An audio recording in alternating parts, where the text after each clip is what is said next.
Welcome back to Red Eyes Radio. My name is Henrik Palmgren. Thank you very much for tuning in. It's nice to be back now in 2009. And this is our first radio program of the new year. And we have a whole lot of great stuff lined up for 2009 when it comes to radio, webcasts, website changes and improvements, and a lot of film ideas that we want to get started and get out there. So stay tuned to our website, redeyescreations.com, and join our member section. If you aren't a member already, that's the best way to get full access to all the audio and video content that we have available for you.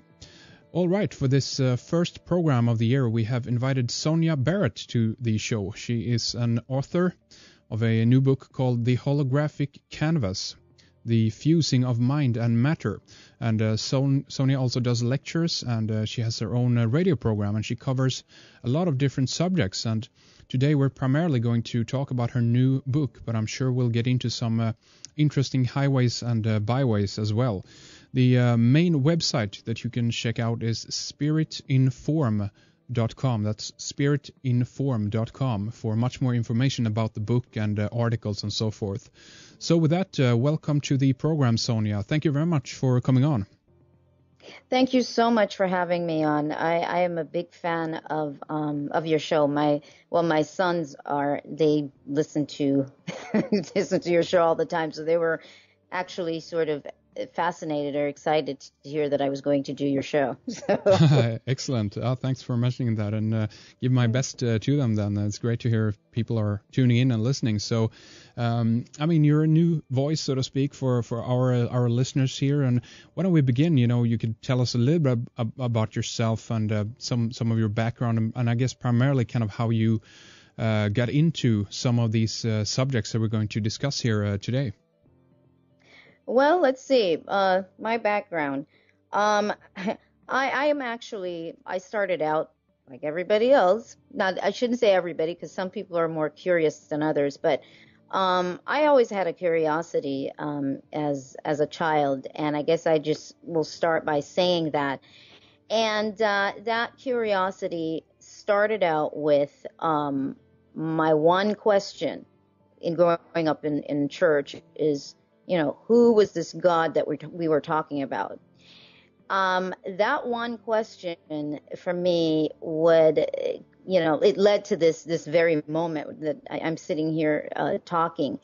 So many questions. Obviously, I went through my life, doing the normal thing, getting married, having children, all of those things, even though in my teenage years, I started digging into I love sci-fi, but I started digging into things like the Bermuda Triangle, questions about of all of those things of that nature.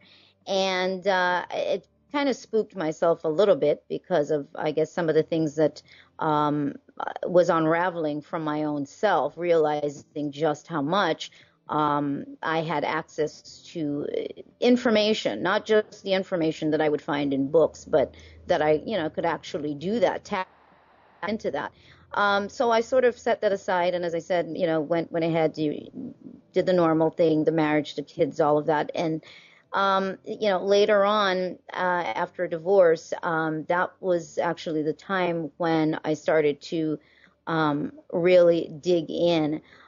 I had no idea what I was going to be digging into. Now, as far as my background, as far as a scientific background, I don't have a scientific background, meaning I don't have a degree in science. I've never taken physics in my life. So that's what became interesting, is the fact that I did not have that, but what I would come to understand in terms of, life, from a scientific aspect. And so, I studied voice. I was a voice major in college, and was always, fascinated and interested in music and the arts in general.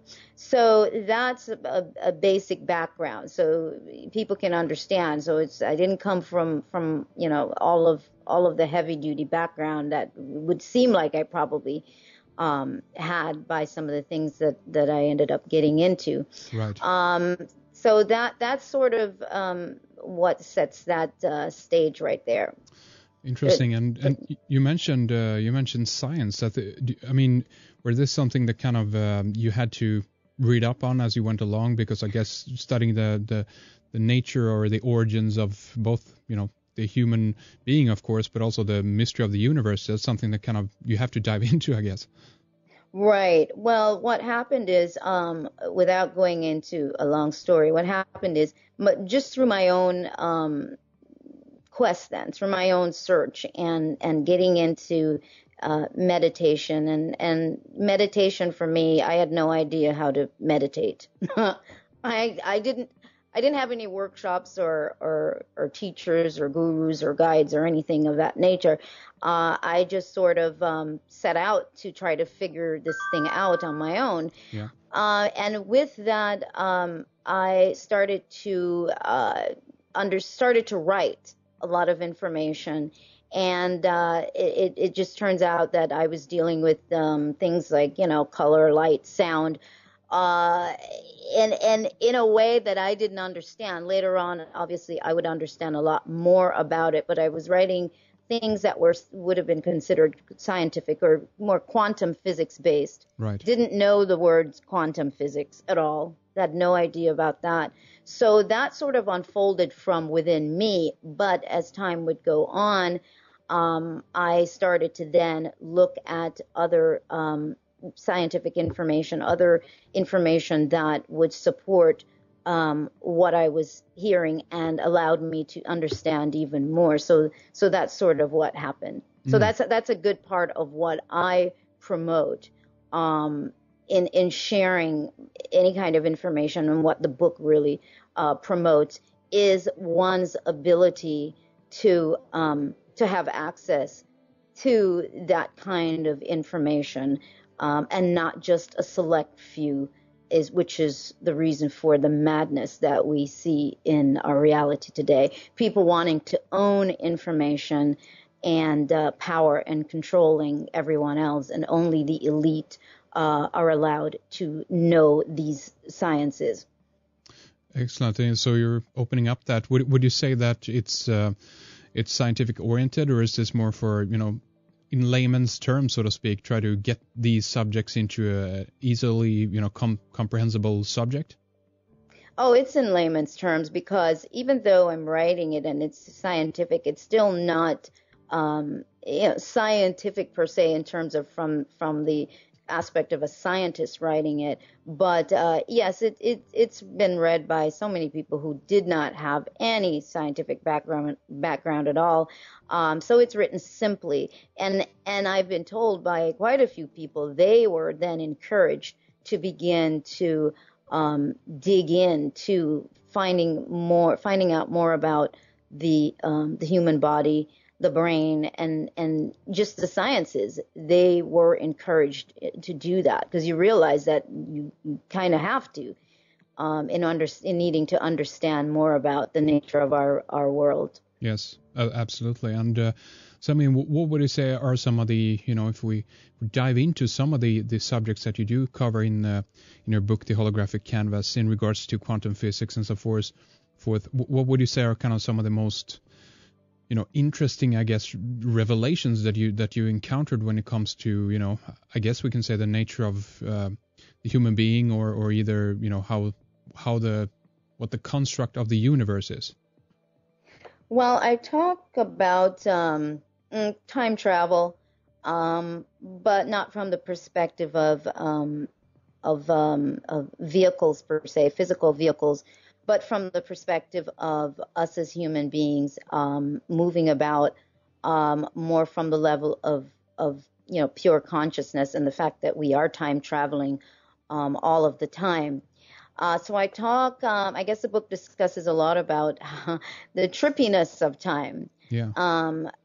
Because that's where so much of the confusion comes in, is really understanding that nothing is really as static, as stationary as we would like to think.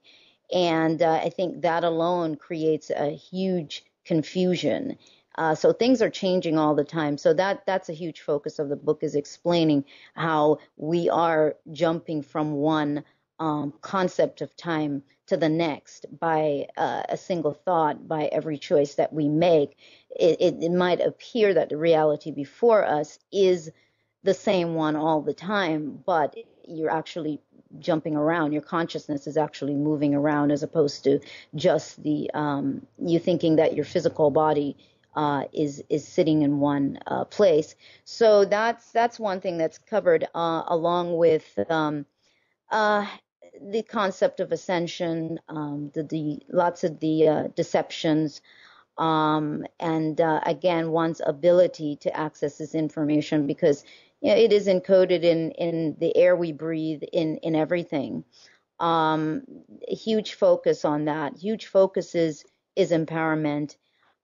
Huge focus also is people coming into a realization of the programs by which we've lived, that we've been living packaged lives, packaged concepts. Yes. That everybody gets. I say you get a travel package, you come in, you get your travel itinerary, and you get a package, and the package says, okay, here's the deal. This is how this reality operates. These are the things that you're going to go by. These are the beliefs you will have.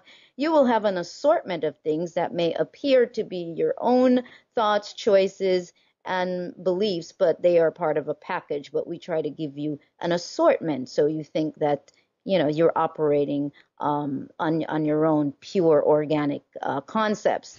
So I explore that and present that to people, to really start looking at themselves, and even to realize what you think, what you've thought that you liked all along. It could be a simple thing as a color, a specific color. That's my favorite color. But it's so amazing to realize the associations, the imprints, the things that we are associating, so many things in our lives that we think that we like or want. And it's generally attached to, again, that package, that social package, or just the overall construct of what we call the matrix, then, or the system itself. Yeah. So I mean, I could go on further in that, but that's the basic premise. You understanding that you operate in a system that most people will define, yes, as the matrix, but you operate in a system, and the system has a specific format by which it will function. Now, that doesn't mean that one has to be stuck within that format, but you don't realize that until somehow you are triggered and you awaken from that, and you are able to operate in it and outside of it at the same time. But unless you figure that out, you are going to continue to operate by these programs. When you talk about system, I'm thinking of that there's actually, or could be then, two different systems. One is the human created system, of course, but what you're talking about now, would you say that that's more actually of a construct of the world that we're currently in, and then on top of that we have the human created system of the government, of the controlling structure and so forth? Absolutely. You've got about two or three systems going. You've got the system itself, which, if we look at the planet Earth, then, I mean, like all other planets, but we look at the planet Earth, and we recognize that, one, let's look at the gaseous laws, which is very important to really recognize that to begin with. The gaseous laws of this planet, then, is structured in a way to accommodate a particular form of life. I think we can all agree to that. Now, there is then another construct then as to how that particular form of life will operate, or the experiences that can be had or are to be had within that particular construct, based on the design of the planet, the gaseous laws of the planet. Obviously, our bodies are designed to function within those laws. So there is that construct. And then, of course, there is the governmental structure, the governmental matrix, those that rule, those that control.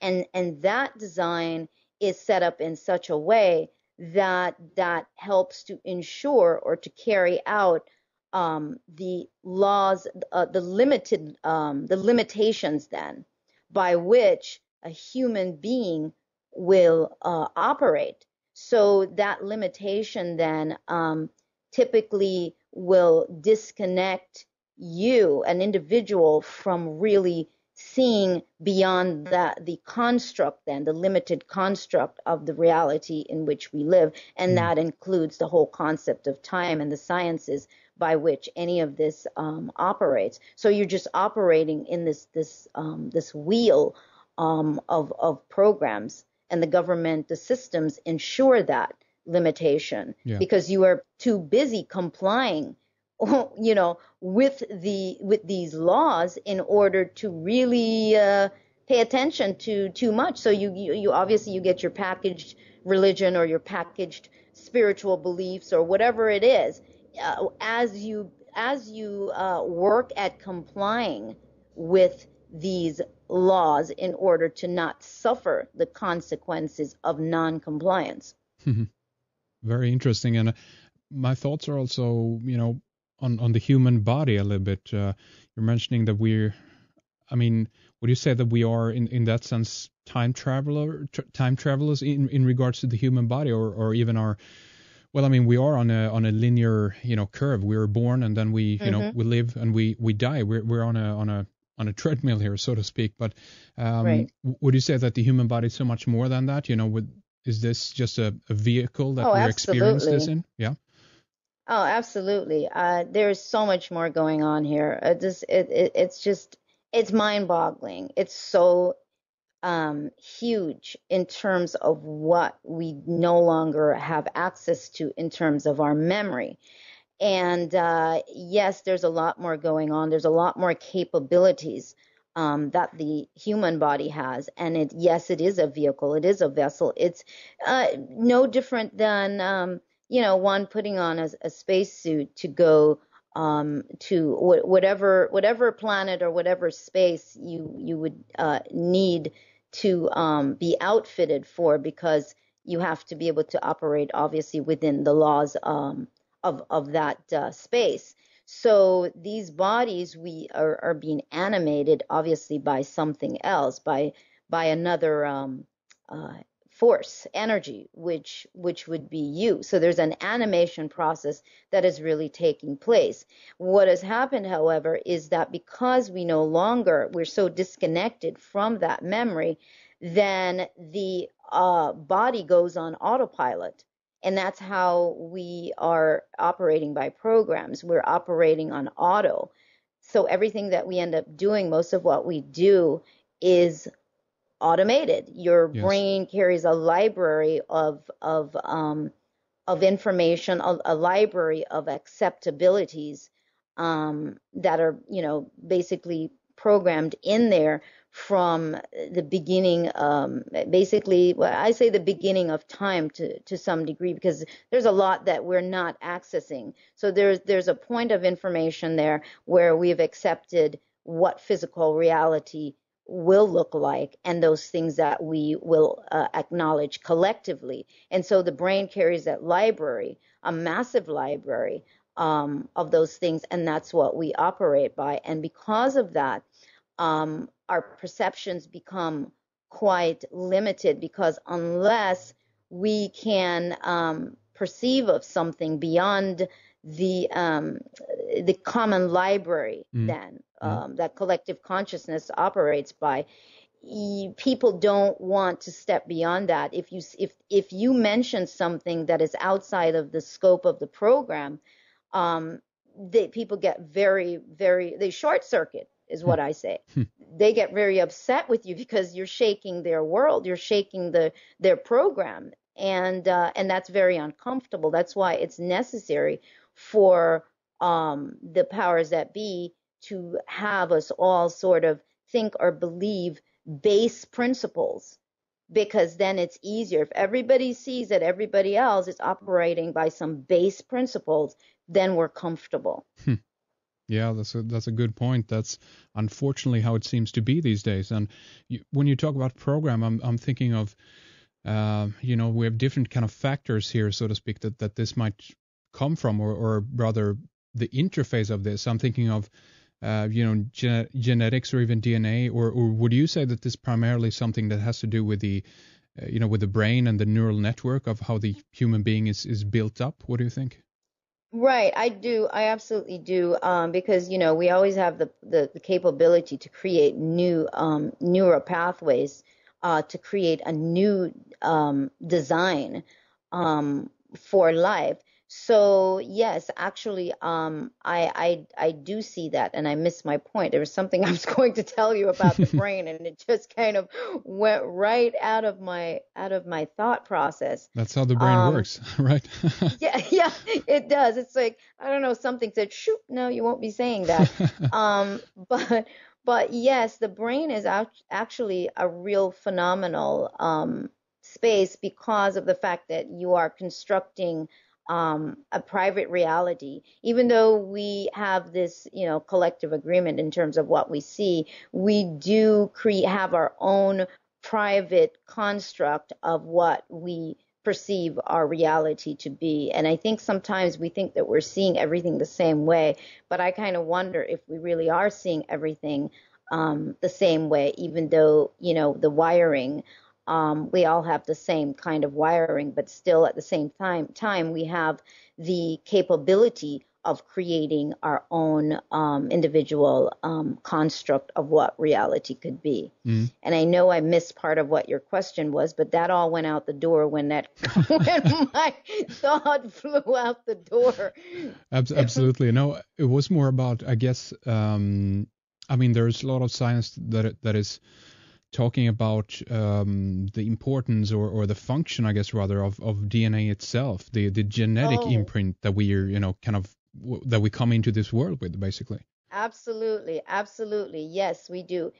First of all, we're carrying all these imprints from, as I said, from generations back. You've got these imprints, you've got the ancestral stuff, you've got, you just have everything. You're carrying everything besides your own bloodline of imprints. You're carrying that. And then, of course, we've got the base imprints, which we are operating by. And those base imprints are what we have, for example, a base imprint is we automatically know that gravity holds us. That's an automatic thing in our minds that we can't bypass gravity.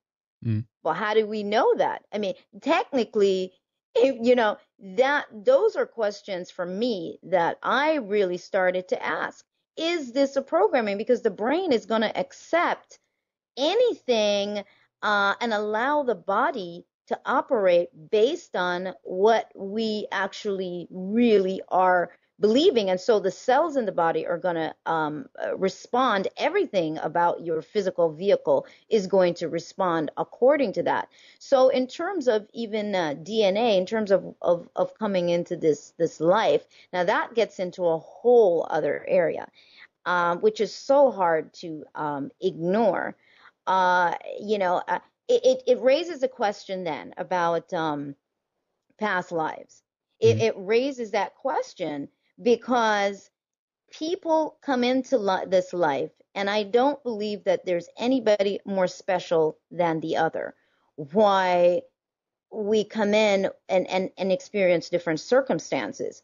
Um, I do believe that people come in with they're carrying certain codes and certain experiences and certain information solely related to that particular soul, that particular individual. Mm. Now they will need other people in their to come into their space in their life, as we all do, in order to make our life real, in order for the script, whatever script we write, every next moment, we need each other to play those parts. So it's very hard to not look at that whole concept. However, for me, the whole concept of past lives, I see that very differently, because past, present, and future exist simultaneously. So Hmm. I feel that everything is really all happening in layers, at the same time. Yes. And then that could get very trippy too, because now somebody says, well, what was somebody dies? Okay, but in which time? In which time space? There are too many unanswered questions. There's too much that we do not understand about the manner in which what we call time, how it actually operates, and what's operating it, and how consistent is it, and how do you know that yesterday was yesterday, and yesterday existed? I mean, there's just too many questions. After all, the brain, we're on a psychedelic trip in terms of the hormones and chemicals Absolutely. that are processing in the brain and allowing the experience to occur. And just the very basic scientific fact that we don't see with our eyes, but it's the brain, and the eyes act as a lens. That alone, to a skeptic, should say, okay, well, maybe let me scratch my head. Let me think about this a little bit. So there are some questions that I think it's just a matter of whether somebody wants to step up to the plate and ask those questions, and not worry that it's going to shake their religious belief, whatever that is, whatever the package is that somebody handed to them and said, here you go. This is what, this particular religion, this is what we believe, and this is how it is. Yeah. And I think that's what we have to do, is be able to really scratch our heads and allow ourselves to expand, allow our the potentials, allow ourselves to see that there's got to be larger potentials, and that in itself allows us to see more. So yes, I think, there are imprints coming in from other pockets of time that people are carrying, that scientists, they can't even figure it out. So that alone tells you there's more going on here with us as human beings than meets the eye. Absolutely. How about the idea of holography, or if we talk about the word that is in the title of your book, the holographic canvas, or the holographic model of the universe, that will explain a whole lot, won't it? What's your kind of? Well, absolutely, because that goes back to the same thing again with the brain, the fact that we don't see with our eyes, but it's the brain. So everything is really existing as a hologram, a holographic projection. After all, the brain, you're picking up the the frequency patterns, and they're being translated or sent back through the optic nerve, through the cones and rods in the eyes, and this image is projected out there before us. But because of how the brain operates, tied in with obviously the five senses, and then if we take everything and break it down to just all frequencies, because everything is frequency patterns anyway, these five senses that we feel that we have are various frequency patterns, and it's those five senses then that are reaching out and intertwined then with what we call emotions, which are electrochemical. Mm-hmm. All of those work together to create the idea or the illusion of everything being solid. And that is realized that nothing is really solid in the manner in which we think it is. Everything is both a wave and a particle, and moving at X amount of speed. What is it like a film, like 24 frames per second? It's moving fast enough to give you the illusion that everything is a solid form. Yes. And let's not forget the things that we are not able to see, simply because it's not part of our construct. It's not part of the library that the brain holds. Those things exist, but we're not able to see them. Every now and then, as we step up, and for some of us that expand a little bit more, we begin to see more. We begin to see that there's a layered worlds out there. And that also adds to the realization that you are having a holographic experience. that, it's waves and particle. When nobody's observing anything, how do we know that anything is there? Yes. Because it really requires your emotions, your connection, your validation. You validate what you see or what you think you see before you. So yeah. So we are on a psychedelic trip. It's really interesting, and it's true too. I mean, it goes back to the old, the old what is it, haiku, whatever they call it, like the tree in the forest, right? When it comes Right. down and no one observes it, does it really make a noise, or does it even happen in that regard? It's more like Exactly. we're building it as we go along in one way, and I guess also that is that kind of interface between the different controlling systems that you were talking about, because if the more people continuously are holding the same idea of what is going on, either if we talk about the news or even in regards to building, right, the more people that are constantly are aware that the building is there or observe it or whatever, that's going to be almost become a construct in itself that's going to become manifest and become real in the world we're living in. But this potentially is breaking apart the fewer people that are observing it or looking at it. But one thing I wanted to ask you about is in regards to things like physical laws. Then, I mean, we mentioned gravity, for instance, before. Do you think that these are laws that we potentially can overcome if we, I don't know, believe enough or don't believe enough in it? Yeah, I think that they are.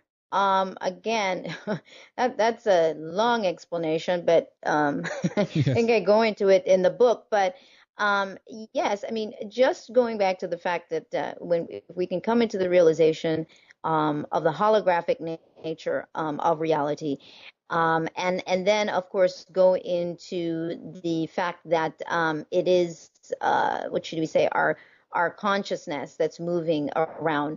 And we have to understand again that everything is a frequency pattern. Due to the fact that everything is a frequency pattern, then we realize also that the body, the physical body, is it has a certain resonance to it. It's got a certain frequency to it. However, the vibration at which the physical body is operating is always going to be based on the level of consciousness or the level of awareness which we hold. Mm. So it's that level, the vibration of that level of awareness, um, whatever the limitations are of that awareness, is what is going to, the cells in the body and the overall physical body is going to vibrate to. So we're unable to penetrate the things around us because we are vibrating at the same rate of speed as everything around us. So that's the difficulty why, that's the reason why we're not able to penetrate that. One, yes, we have collectively agreed that everything here is solid. So with that saying, yes, you touch a wall and you're just going to feel a wall. You're not going to penetrate that. But should we be able to, I think, over time begin to shift and release the programs then of the can'ts, of the things that we can't do, and then the brain itself starts to shift. Actually, the brain actually is known to physically expand, I mean, from meditation. But there are all these compartments in the brain that can allow us to experience a great many things. And but that's again based on us desiring to understand more, and that desire and that acquiring of knowledge begins to shift the actual consciousness. That sends, of course, another message to the brain that this being is wanting to access more pathways in the brain. That then starts to change that whole process, as the brain is already in touch with all potentials that exist anyway. The brain is scanning everything at all times, all realities that we have no knowledge of at this time. The brain is completely in touch with all of those zones. We can even give that example, as I like to use, of somebody being hypnotized, and the fact that They may have entered a room. They probably didn't, their back was turned to whatever the object was, but under hypnosis, they can go back, pick up whatever was in the room, what was shown, what was on the computer, even though they hadn't looked at it. So the brain, you're scanning everything at all times. So again, being able to really understand more about the scientific aspect of us, of our physical bodies, not looking at this from the fluffy, new age, mystical. I'm not even venturing on any of that. I'm just looking at this scientifically. Yes. And the fact that this was possible. I mean, this was being done, a long time ago. There were beings that were living a lot longer.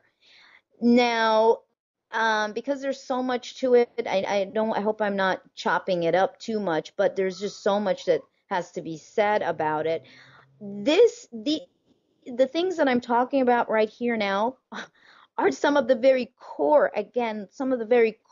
reasons why we experience the level of control that we experience on the planet.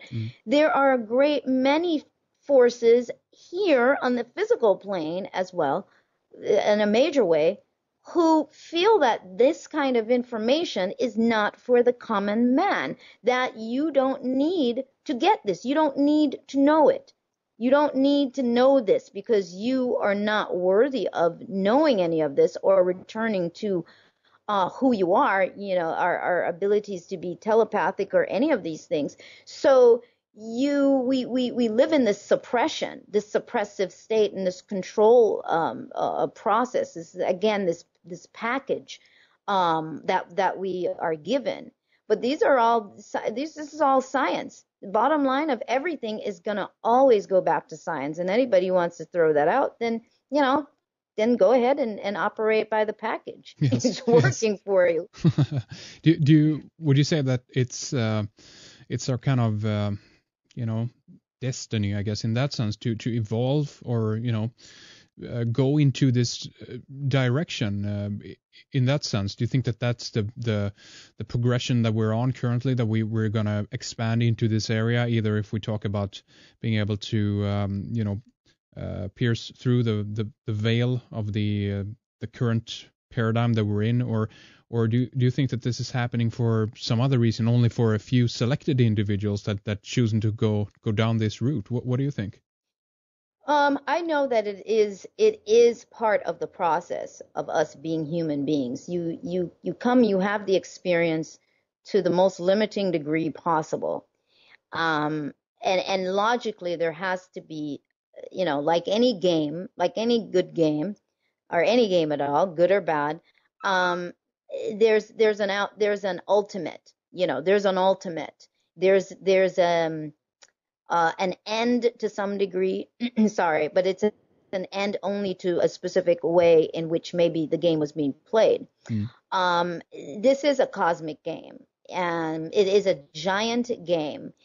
And so, yes, the object of this giant game is to transcend all of these experiences at some given point in time and move back into a less limiting concept of a reality, or what you could be, or what your capabilities are. So we're going through, we're on this ladder that you are, you're climbing up. You've climbed all the way down. Now you have the opportunity to climb all the way up. It is the right and birthright of every being to be able to do these things. There's no doubt about that. It is the right, but I don't see that all human beings will do this at the same time. Sure. I think that there are some who will, although the New Age movement tends to put that out there, that everybody is going to be shifting into. No. Everybody is, obviously it can't be everybody shifting, and I tell you why. We go back to what you had asked me before about the imprints and things that people have encoded in them, and I mentioned about experiences. Well, there are so many things that each one of us probably must process then, must clear, must move through, and we can call it, for lack of a better word, karma then. And when I use the word karma, again, I'm looking at this scientifically, the fact that for every action there is a reaction. Okay, it doesn't matter which way we go. For every action there must be a reaction. So we all end up having to deal with the reaction from everything that we do in our life, every thought, everything we do. With that said, because time is so trippy, every soul has the opportunity then to, however they do it, I don't know, in this life, however we want to perceive that, to balance, to create some sort of balance. Because let's face it, we have to have some sort of balance, period, and Yes. just across the board. If we didn't, everything would fall apart. Yes. So there has to be with that some sort of balance. So to say everybody is suddenly going to make this massive leap would be to go ahead and go back to the belief that has been held in Christian faith for a long time, that no matter what your sins are, just ask Jesus for forgiveness, and it all just goes away. Which sounds like you don't process anything. You just say, ask for forgiveness, and it's all done. Yeah. But that might be so. But there's still going to be some sort of balance. Yeah. So I see that everybody is then having the opportunity to make those choices as to what they will believe now, what they're willing to believe. How far are you willing to step up? Are you willing to let go of your packaged beliefs? Your packaged beliefs are obviously things that you need to experience as part of your own personal processing as an individual in this point in time. That would be infringing on that. So I think people who are ready to move into whatever that the next shift is, then they have the opportunity to make that kind of transition. I think the individual can make that transition. I don't think that it has to be collective. Even if we had, say, a mass amount of people go through some sort of shift in this time, there's always going to be some that are holding this concept of reality that they're not ready to let go of that. So because of the fact that past, present, and future obviously exist simultaneously, no matter what we think, this concept of reality is always going to exist somewhere.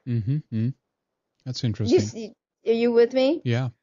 Yeah, it's always going to exist somewhere. So a lot of times we want to think that something is eliminated completely, but if science is also looking at the fact that all of this is overlapping, then we have to look at the fact that everything exists somewhere in some other point in time. Just because we're not experiencing it at that moment doesn't mean that it doesn't exist somewhere. It's sort of like being able to travel back to the past. At least in your mind at this time, you can travel back to a memory of a particular time. Yeah. and experience that, or even under hypnosis, experience that, and it's very real. So there's a lot going on. There's a lot going on here, but we have to look at the science of all of this. Absolutely, and the basic idea is we don't even know, as you described before. If we talk about how people perceive reality of the world. I mean, I could say green, and you can say yes, I see that color too, and we agree. But then,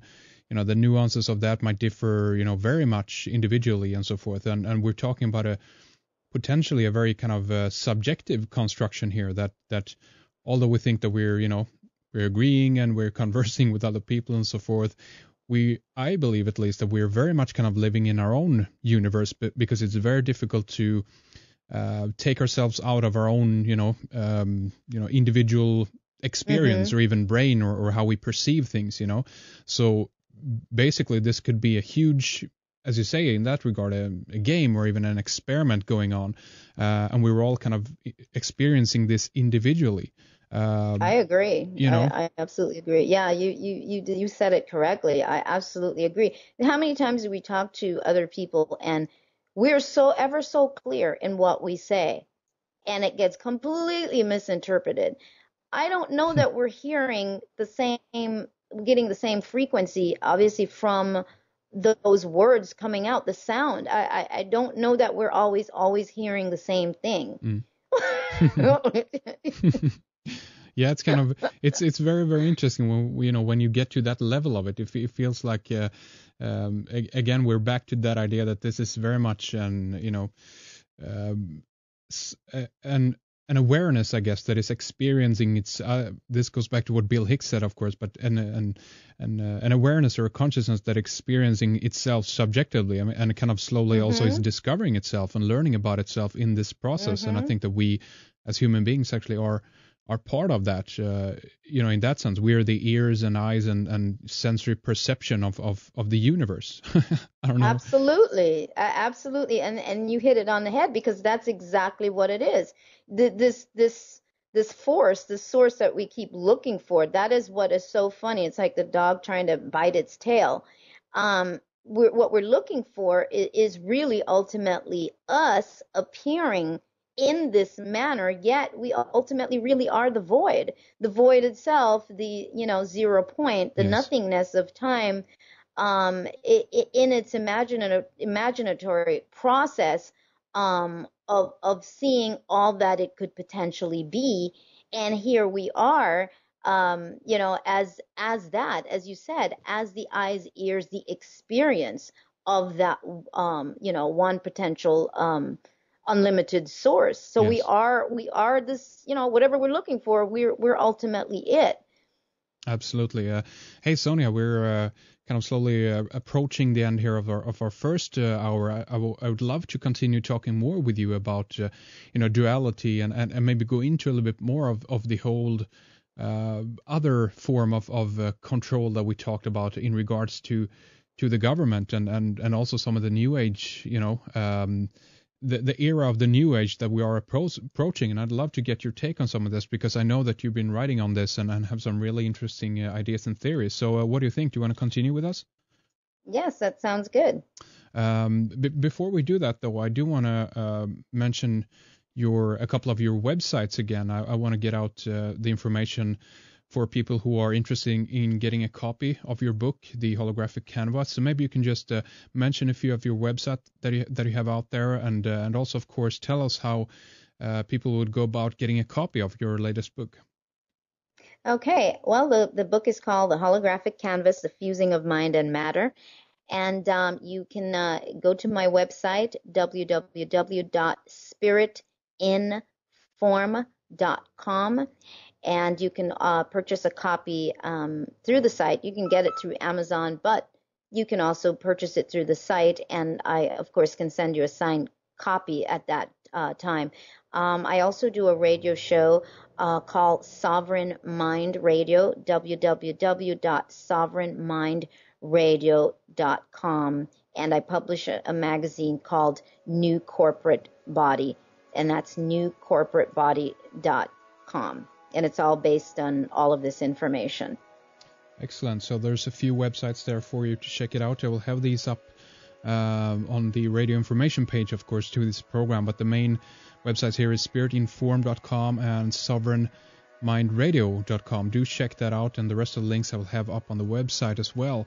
And I'm looking forward to our next part here as we continue more and talk more in the member section about some of the new age, basically, and the deception behind that. I also want to ask you a little bit about Obama and all the change talk that we have going on right now, and what that actually means in context of what we've talked about here before. But stay with us, Sonia, and we'll take a short break, and we'll be back. Thank you for listening to our first segment. Head on over to our website, redicecreations.com, and join us in the member section for more of Sonia Barrett, as we'll dive deeper into the New Age, Obama, the Messiah complex, and all the things that keep us in check, preventing us from flowering to our full potential. Also, don't forget to check out architectsofcontrol.com. So more coming up after this break.